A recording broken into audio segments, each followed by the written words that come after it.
Welcome back to Epsilon classes. This is Samant Kumar और आज हम लोग देखने जा रहे हैं, जैसा कि कल हम लोगों ने देखा था फॉरेस्ट रेंज ऑफिसर का एग्ज़ाम हुआ था तो 70 से 72 क्वेश्चन हम लोगों ने टेकअप करा था। तो आज हमारे पास लगभग 95 से 96 क्वेश्चन पूरा कलेक्शन हो चुका है। 95 से 96 क्वेश्चन। तो आज पूरे क्वेश्चन का हम लोग डिस्कशन कर लेते हैं विद इन 20 मिनट्स में।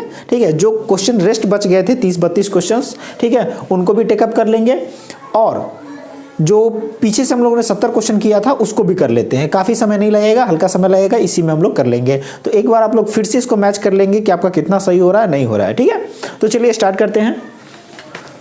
तो हम लोग स्टार्ट कर रहे हैं। पहले जो ज्योग्राफी का क्वेश्चन था आप वो देख लीजिए। पहला ज्योग्राफी का आपके पास क्वेश्चन था कि longest boundary share with Bangladesh. Bangladesh के साथ लॉन्गेस्ट बाउंड्री कौन शेयर करता है? तो वेस्ट बंगाल करता है। क्या? वेस्ट बंगाल बांग्लादेश के साथ वेस्ट बंगाल शेयर करता है लॉन्गेस्ट बाउंड्री। उसके बाद क्या है? लक्षद्वीप किस टाइप का आइलैंड है? तो लक्षद्वीप कैसा आइलैंड है जी? कोरल। लक्षद्वीप कैसा है? कोरल, यानी कि मूंगा। ठीक है, उसके बाद पूछ रहा है कि best soil for cotton. Cotton के लिए बेस्ट सॉइल कौन सा होता है? कॉटन के लिए बेस्ट सॉइल कौन सा होता है? तो black soil. Black soil, black soil. ठीक है, उसके बाद नेक्स्ट क्वेश्चन है आपके पास कि cotton belong to which family. Cotton किस फैमिली से बिलोंग करता है? तो मालवेसी फैमिली से। किस फैमिली से बिलोंग करता है? मालवेशी। ठीक है, उसके बाद नेक्स्ट क्वेश्चन है हमारे पास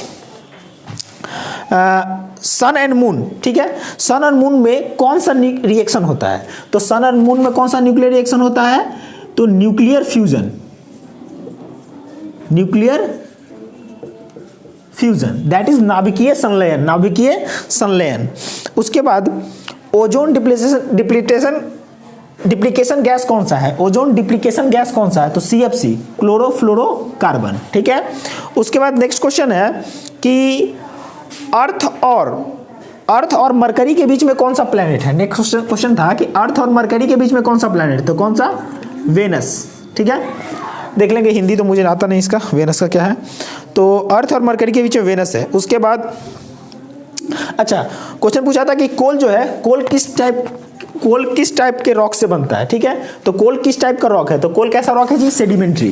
कैसा रॉक है? सेडिमेंट्री। सेडिमेंट्री रॉक है। अब सादी चट्टान। नेक्स्ट क्वेश्चन है नर्मदा कहां से ओरिजिनेट होता है? नर्मदा कहां से ओरिजिनेट होता है? अमरकंटक से।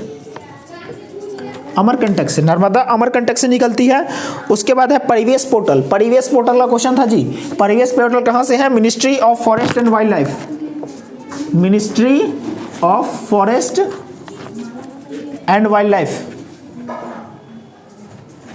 ठीक है, उसके बाद एक क्वेश्चन था कि ओल्डेस्ट पार्ट ऑफ इंडिया कौन सा है? Oldest part of India option में क्या था? अरावली। अरावली, अरावली माउंटेन। उसके बाद एक क्वेश्चन है कि इथोपिया की राजधानी क्या थी? Addis Ababa. Addis Ababa. Addis Ababa. ठीक है, Ethiopia Addis Ababa. Next question है हमारे पास which one of the following tribe do not found in Himalayan region. Himalayan region में कौन सा ट्राइब नहीं पाया जाता? तो हिमालयन रीजन में टोडा ट्राइब नहीं पाया जाता। ऑप्शन में था टोडा। टोडा पढ़ा होगा आप लोगों ने कि टोडा कहाँ मिलता है? तमिलनाडु। टी से टोडा, टी से तमिलनाडु। ठीक है, उसके बाद highest peak of peninsular India. Highest peak of peninsular India. तो पेनिनसुलर इंडिया का हाईएस्ट पीक क्या हो जाएगा? अन्नामुदई। अन्नामुदई। सेकंड में कौन सा होगा? सेकंड में दोदा बेटा। सेकंड में दोदा बेटा। ठीक है, तो सेकंड की आवश्यकता नहीं है, अन्नामुदई। ठीक है, उसके बाद है ओनम कहाँ का फेस्टिवल है? ओनम। ओनम कहाँ का फेस्टिवल है? केरला का। ओनम कहाँ का है? केरला का। नेक्स्ट क्या है आपका? चेरनोबिल डिजास्टर कहाँ हुआ था? Chernobyl disaster Ukraine. Chernobyl disaster, हाँ यही क्वेश्चन है।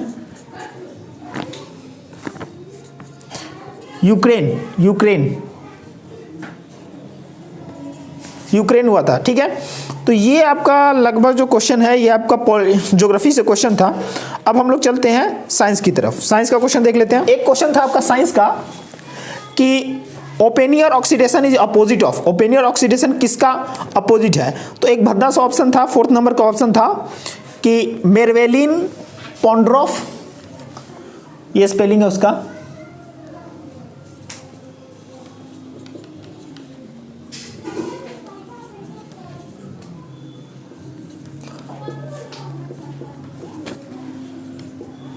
मेरवेलिन पॉन्ड्रोफ वेरेली रिडक्शन, ठीक है, मैंने भी कभी नाम नहीं सुना था इसका तो पता नहीं। एक क्वेश्चन था कि स्मोक स्मोक किसका मिक्सचर है?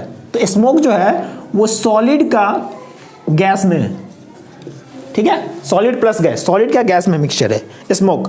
कुछ लोगों ने समझ लिया था स्मोक, तो जो लोग स्मोक समझ लिए उन लोगों ने गलत लगा दिया, उन लोगों ने गैस में लिक्विड लगा दिया, ठीक है, तो स्मोक नहीं था, स्मोक था। नेक्स्ट क्वेश्चन है आपसे, सल्फर का ऑक्सीडेशन पूछ रहा था Na2SO4, Na2SO4 में सल्फर का ऑक्सीडेशन पूछ रहा था जी। तो सल्फर का ऑक्सीडेशन यहां से क्या निकल के चला आएगा? +6। सल्फर का ऑक्सीडेशन कितना आ जाएगा? +6, ठीक है।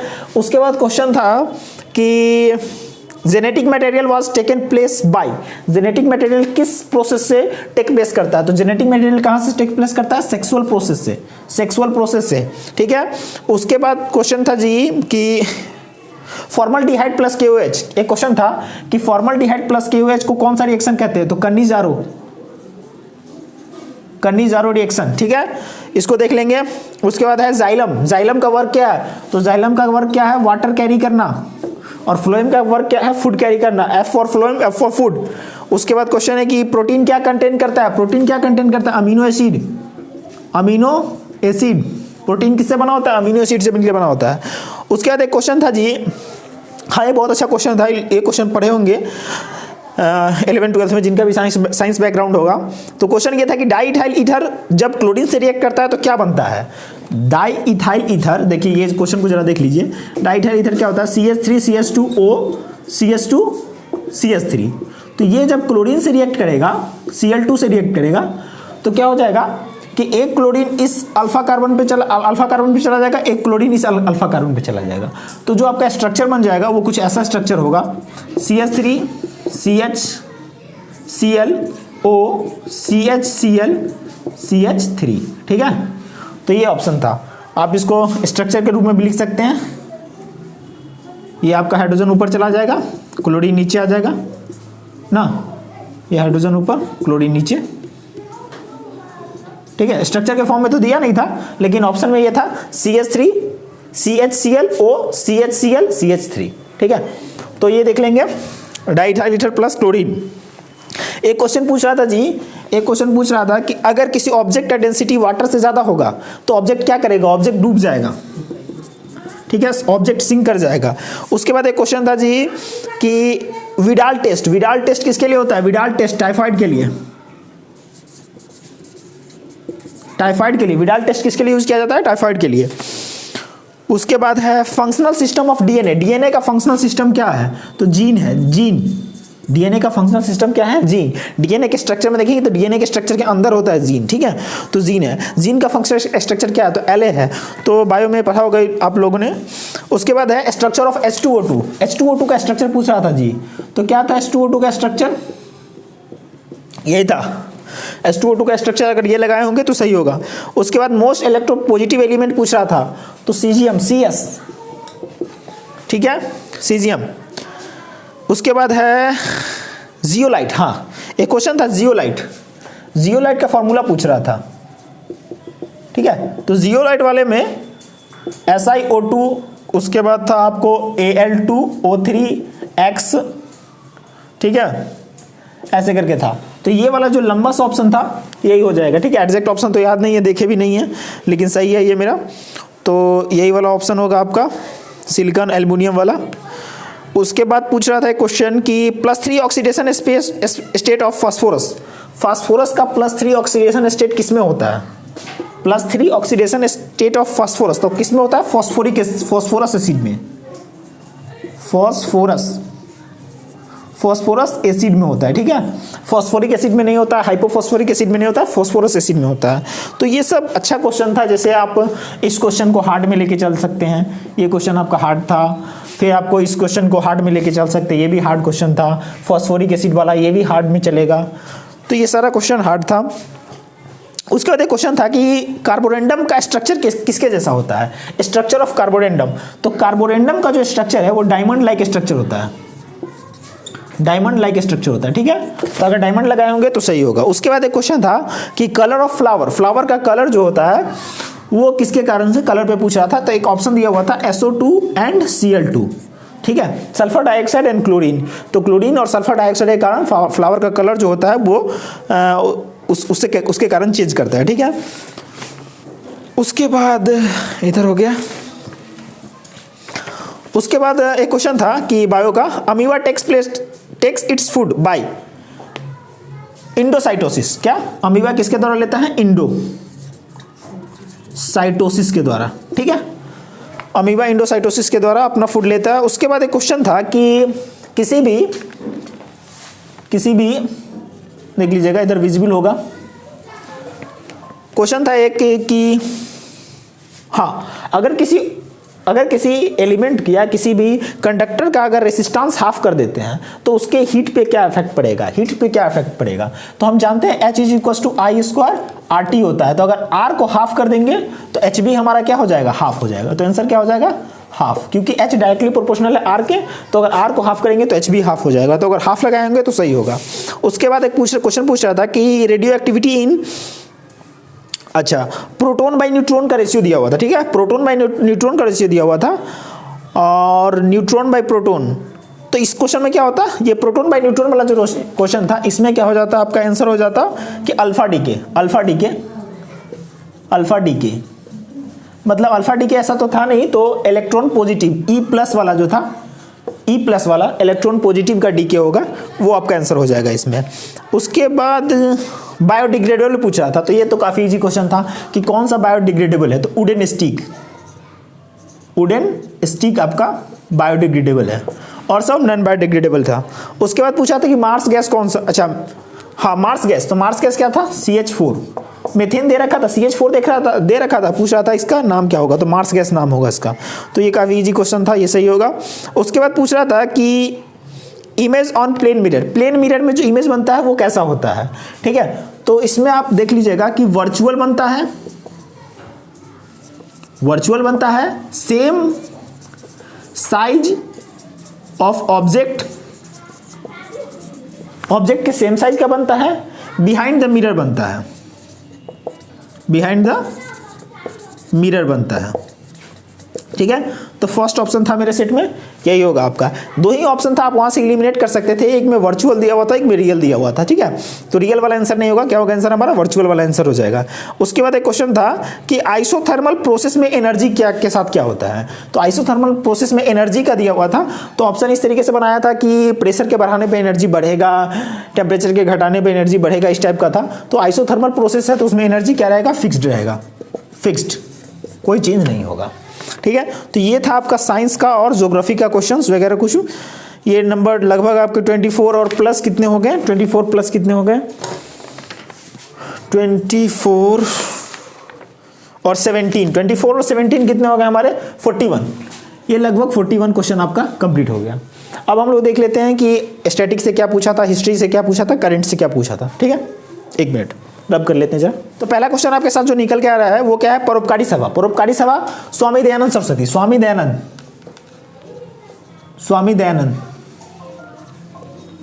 ठीक है। उसके बाद एक क्वेश्चन था कि मेन टारगेट ऑफ रिबेल इन बिहार, तो ये मैंने बताया था कि मेन टारगेट ऑफ रिबेल इन बिहार क्या है, तो या तो ब्रिटिश आर्मी होगी, नहीं तो एक कैंटोनमेंट वाला, ब्रिटिश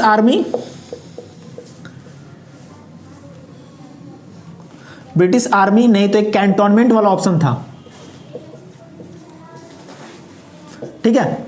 इसी दोनों में से कोई होगा, तो ये अभी तक क्लियर नहीं है, ठीक है। आप लोग इसको सस्पिशन में लेकर के चलिएगा, इसका नंबर ना ही जोड़े, मेरा तो सस्पिशन में है, ठीक है। एक क्वेश्चन कल और था जो नहीं हो पाया था कि 1883 में कौन सा ऑर्गेनाइजेशन जो है फाउंड हुआ था, ठीक है। 1883 में कौन सा ऑर्गेनाइजेशन फाउंड हुआ था, ठीक है। तो 1883 में मैंने बताया था कि Indian national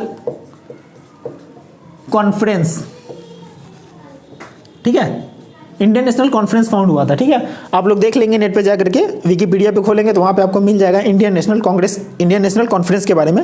Indian national conference का जो पहला मीटिंग हुआ था वो 1883 में हुआ था, ठीक है। इसके बाद एक मीटिंग और हुआ था जो 1885 में हुआ था। तो ये दो मीटिंग हुआ था, पहला मीटिंग जो हुआ था ये आपका कोलकाता में हुआ था, ठीक है। देख लेंगे इसको, सही आंसर है इंडियन नेशनल कॉन्फ्रेंस। उसके बाद एक क्वेश्चन आता है आपके सामने कि मनी मेकलाई किस में लिखा गया था? तो मनी मेकलाई तमिल लैंग्वेज में लिखा गया था, ठीक है, मनी मेकलाई तमिल लैंग्वेज में लिखा गया था, इसको मिला लेंगे। उसके बाद पूछ रहा था nuclear medicine and allied science, ठीक है, हेडक्वार्टर से क्वेश्चन था, तो इसका कहाँ हो जाएगा? दिल्ली हो जाएगा, nuclear medicine and allied science. उसके बाद एक क्वेश्चन था इडक्कल केव वाला जो क्वेश्चन था उसका आंसर है केरला। कौन सा क्वेश्चन था? इडक्कल केव कहाँ है? केरला में। उसके बाद है जौनपुर का फाउंडर फिरोज शाह तुगलक, ठीक है। उसके बाद एक क्वेश्चन था जी कि पीएमएसवीए निधि, तो यहां से दिमाग लगा सकते थे स्ट्रीट वेंडर, तो इसका जो आंसर था वो क्या था? स्ट्रीट वेंडर वाला, ठीक है। उसके बाद था एक जी मेरी सहेली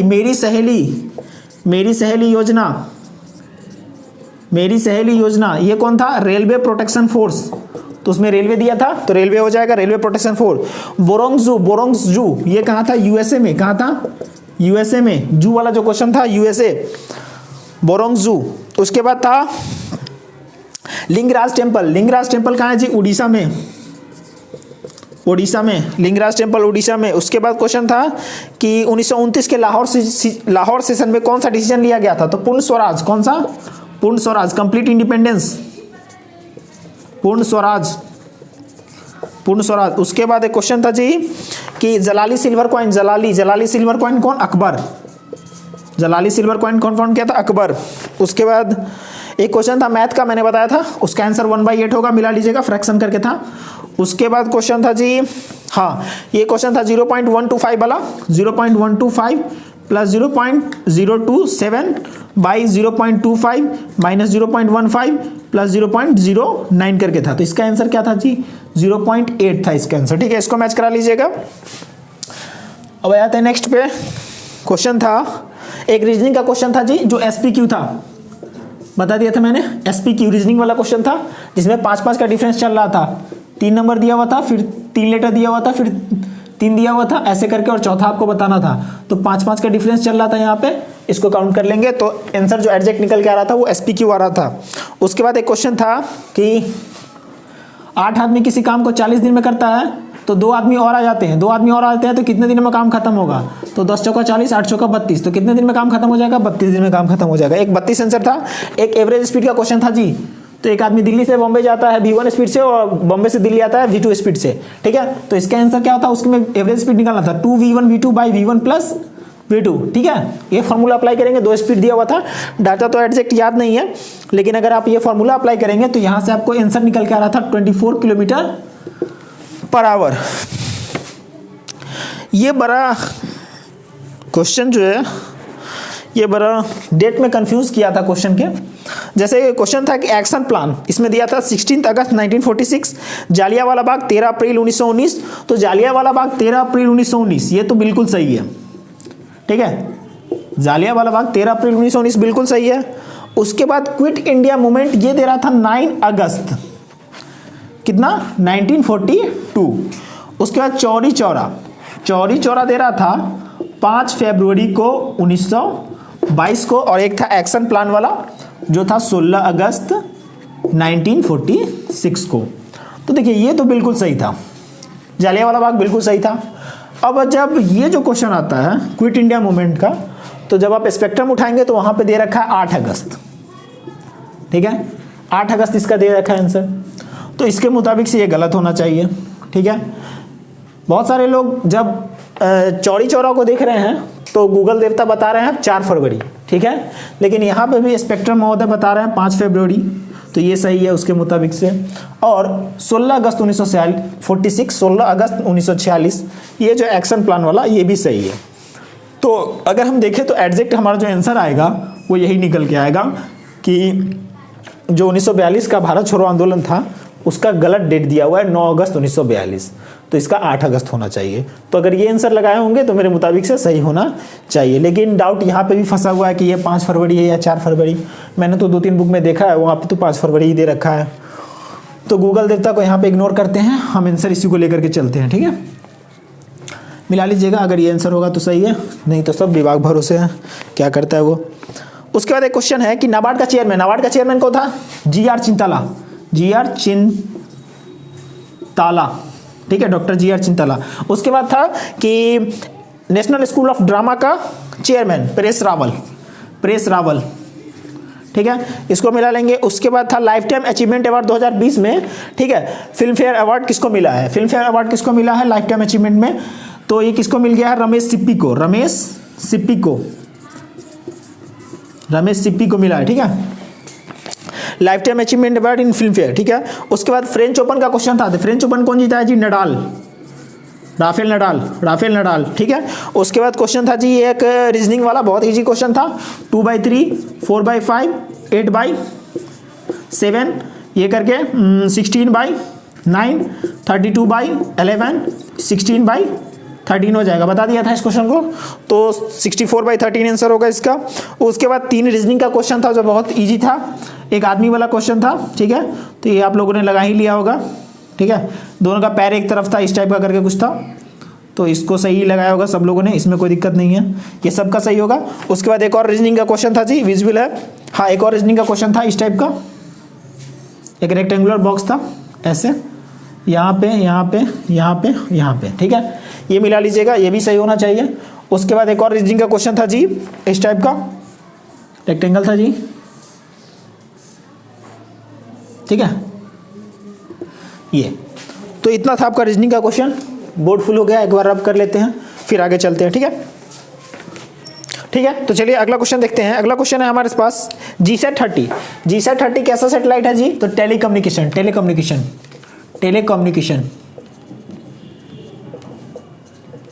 उसके बाद नेक्स्ट क्वेश्चन था हमारे पास कि चंद्रयान क्रिएटर का नाम किसके ऊपर रखा गया था? तो विक्रम साराभाई।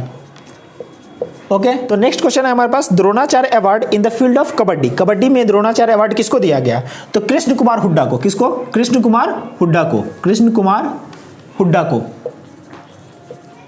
उसके बाद एक क्वेश्चन था कि हाईएस्ट अवार्ड फॉर स्पोर्ट्स में हाईएस्ट अवार्ड कौन सा है? तो राजीव गांधी खेल रत्न, ठीक है, राजीव गांधी खेल रत्न। उसके बाद एक क्वेश्चन था कि 565 ये क्वेश्चन था, बिल्कुल इजी था, 567 डिवाइडेड बाय 567, तो इसका आंसर कितना आ जाएगा? 100,101, ठीक है।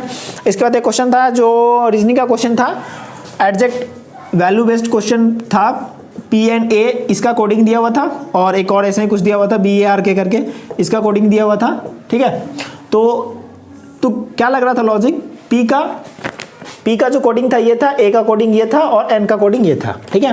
तो एडजेक्ट पोजीशन वाले पे कोडिंग था।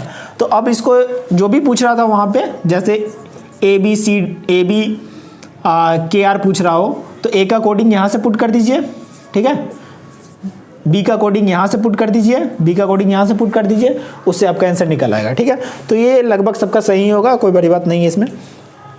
नेक्स्ट क्वेश्चन जो हमारे पास निकल के आ रहा है वो नेक्स्ट क्वेश्चन है हमारे पास प्रार्थना समाज गोविंद राणा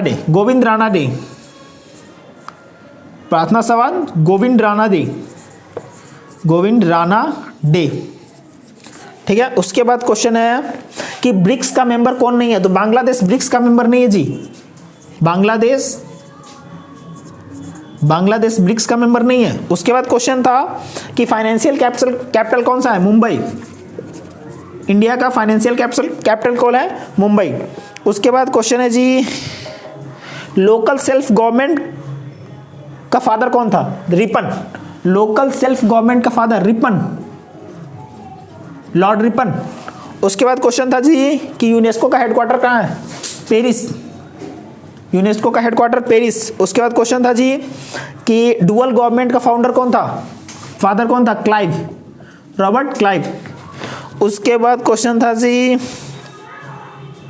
हाँ एक क्वेश्चन था जिसमें 4 ऑप्शन दिया हुआ था, उसमें कुंवर सिंह के साथ मेरठ एसोसिएट किया हुआ था, ठीक है, कुंवर सिंह के साथ मेरठ को एसोसिएट कर दिया था। तो कुंवर सिंह मेरठ से नहीं थे, बिहार से थे। तो कुंवर सिंह मेरठ वाला जो था, कुंवर सिंह वाला,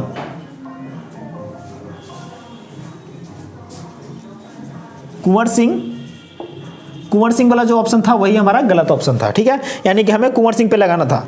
उसके बाद एक क्वेश्चन था कि प्लाउ फील्ड कहाँ पाया गया था Mohenjodaro, plough field Harappan civilisation में कहाँ मिला था, तो कालीबंगन में। प्लाउ फील्ड कहाँ मिला था, कालीबंगन में, कालीबंगन में मिला था प्लाउ फील्ड। उसके बाद क्वेश्चन है जी, उसके बाद हमारे पास क्वेश्चन है कि फर्स्ट कांग्रेस समिट कहाँ हुआ था, फर्स्ट कांग्रेस समिट कहाँ हुआ था, तो बॉम्बे में, ठीक है, ठीक है, बकमई बकनई, ठीक है, वैसे करके सीक्वेंस याद कर लीजिएगा, 8 का सीक्वेंस याद हो जाएगा। उसके बाद प्लाउ फील्ड हो गया, बॉम्बे हो गया। उसके बाद था यूनिटी डे, यूनिटी डे क्या है जी, सरदार वल्लभ भाई पटेल, 31 अक्टूबर। उसके बाद क्वेश्चन था जी कि अटॉर्नी जनरल ऑफ ब्रिटेन, ठीक है, तो ब्रिटेन के अटॉर्नी जनरल तो ऋषि सोनाक और एक और थी पायल, तो वो दोनों नहीं होगा, ठीक है। ऑप्शन जो था वो आपका फर्स्ट ऑप्शन था सुएल्ला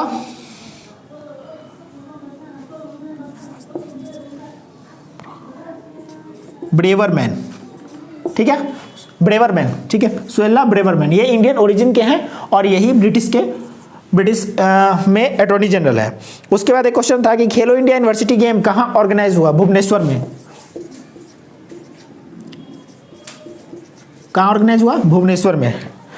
उसके बाद एक क्वेश्चन था नियाग्रा फॉल, नियाग्रा फॉल कहाँ है, तो यूएसए में, तो नॉर्थ अमेरिका लगाएंगे, ऑप्शन में यही था Niagara fall, USA north America.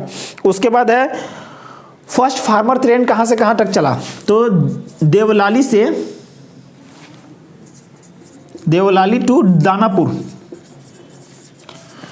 उसके बाद क्वेश्चन है जी ग्रैमी अवार्ड, ग्रैमी अवार्ड किस फील्ड से एसोसिएटेड है, म्यूजिक से, ग्रैमी अवार्ड किस फील्ड से है, म्यूजिक से। उसके बाद एक क्वेश्चन था कि यूनाइटेड फॉर पीस करके था, ठीक है, कि पीस किसका मोटो है या पीस कौन सा निकालता है, ठीक है, तो आप जानते हैं कि यूएन का एस्टेब्लिशमेंट ही इसलिए हुआ था क्योंकि वर्ल्ड में पीस बना रहा है। सेकेंड वर्ल्ड वॉर के बाद अभी तक कोई थर्ड वर्ल्ड वॉर नहीं हुआ है, तो इसमें बहुत ज़्यादा इंपॉर्टेंट रोल यूएन का है, यूनाइटेड नेशन, यूएनओ का, यूनाइटेड नेशनल ऑर्गेनाइजेशन का। उसके बाद एक क्वेश्चन था कि हाँ 1857 के समय में वायसराय कौन था, तो कौन था जी, कैनिंग, कौन था, कैनिंग था वायसराय। उसके बाद first female to fly Rafale, Rafale को उड़ाने वाली फर्स्ट फीमेल कौन थी, तो शिवांगी सिंह, शिवांगी सिंह, ठीक है। उसके बाद एक क्वेश्चन था जी कि AIR scanner app, AIR scanner app तो कौन किया था, IIT बॉम्बे, IIT बॉम्बे। उसके बाद एक क्वेश्चन था कि किस स्तूप में अशोक का नाम मेंशन है, ठीक है, तो जो एप्रोप्रिएट आंसर है वो है सांची, सांची स्तूप में, ठीक है। उसके बाद एक रीजनिंग का क्वेश्चन था कि the day before yesterday was Monday, ठीक है, क्वेश्चन क्या था, the day before yesterday, this is the present day, this is the yesterday, ठीक है, and the day before yesterday that is this day is Monday, ये आपका Monday है। तो क्वेश्चन पूछ रहा था कि what is the day after tomorrow, tomorrow के बाद का डेट कौन सा होगा, ये कौन सा दिन होगा, तो Monday, Tuesday, Wednesday, Thursday, Friday, ये क्या होगा, फ्राइडे, तो इस फ्राइडे लगाए होंगे तो ये सही होगा। तो ये लगभग ओवरऑल 41 और प्लस ये आपका हो जा रहा है लगभग 95 क्वेश्चन हो जा रहा है, 95 क्वेश्चन हो जा रहा है, देख लेंगे, काउंट मैंने नहीं किया, लेकिन 94 to 95 क्वेश्चन कलेक्ट हो पाया है, 4-5 क्वेश्चन फिर भी कलेक्ट नहीं हो पाया, तो आप इसमें से मिला लेंगे। ये अभी तक का एक्यूरेट आंसर मैंने बताया अपनी तरफ से, इससे ज़्यादा क्वेश्चंस कहीं भी अभी तक यूट्यूब पे अवेलेबल नहीं है, तो आप इससे एक बार मैच कर लेंगे। मैंने अपनी तरफ से कोशिश किया है कि कोई इसमें गड़बड़ी ना हो, कोई एरर ना हो, ठीक है, तो आप इससे मैच करेंगे, देखेंगे कि आपका कितना सही हो पा, ठीक है। तो ये हम लोगों ने देख लिया कि ये आपका लगभग 95 क्वेश्चन हो गया है, 95 क्वेश्चन आप लोग मैच कर लेंगे, देख लेंगे कितना सही आ रहा है। अब बात करते हैं कि क्या कट ऑफ जा सकता है, ठीक है। तो कट ऑफ एक ऐसा चीज़ है जिस पे बोलना काफ़ी डिफ़िकल्ट बात है, क्योंकि यहाँ पे लगभग 60% स्टूडेंट प्रेजेंट हुए हैं, लगभग 80,000 स्टूडेंट्स ने एग्ज़ाम दिया है, ठीक है।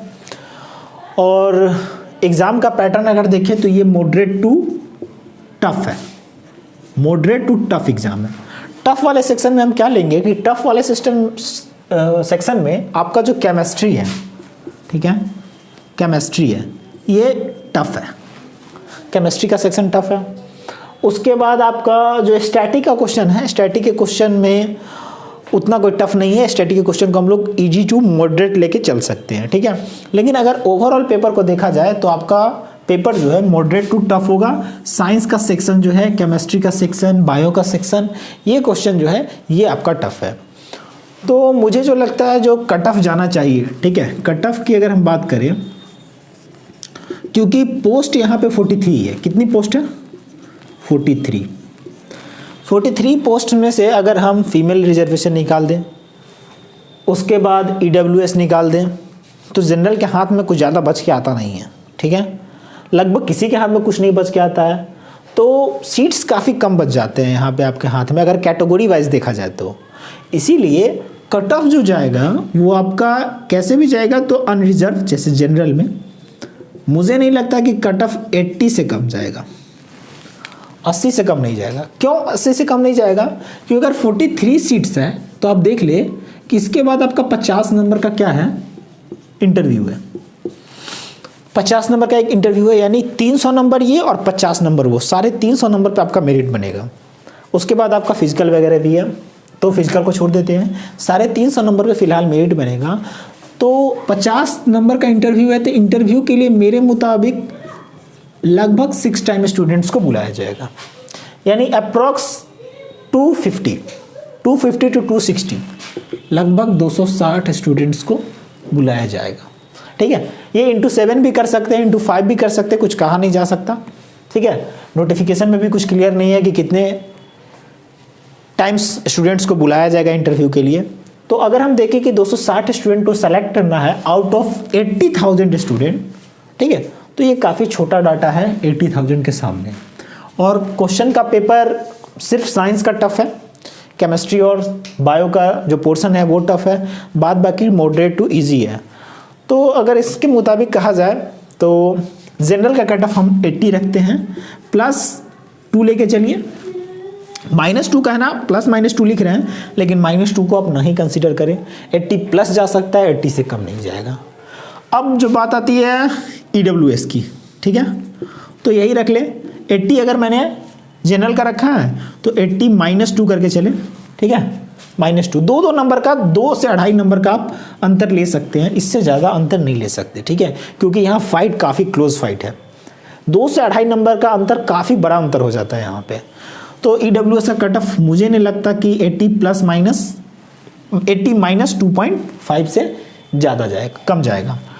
उसके बाद जो आते हैं हम लोग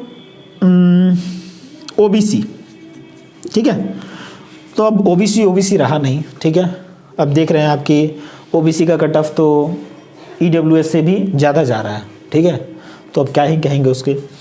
तो EWS का OBC का कट ऑफ भी आप EWS के बराबर ही लेकर के चले, ठीक है, 80 -2.5 के आसपास। उसके बाद आ गया SC एंड ST, ठीक है, तो SC और ST का जो हम कहेंगे वो 75 और ST का 72 के आसपास, ठीक है, ±-2.5 ±2.5 कर लें यहाँ पे, ±2.5, ओके। तो ये आपका रहेगा। अच्छा,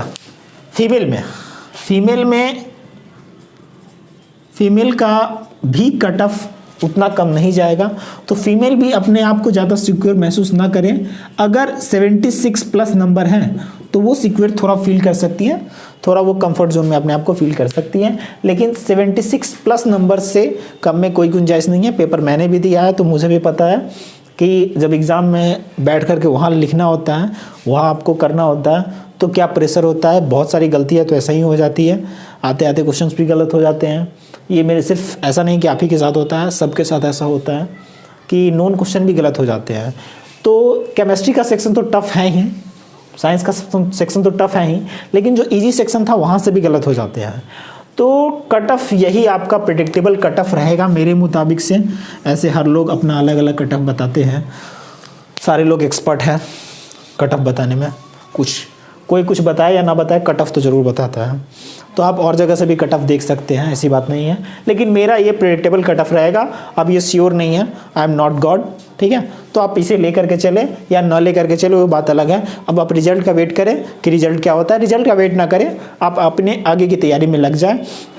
आगे आपका जो भी तैयारी है, रेलवे वाला आपने भरा है तो उधर लग जाए, या बिहार का कोई और भी एग्ज़ाम चल रहा है, आगे काफ़ी सारी वैकेंसी आने वाली है। अभी CGL लेवल पे वैकेंसी आने वाली है बिहार में, ठीक है।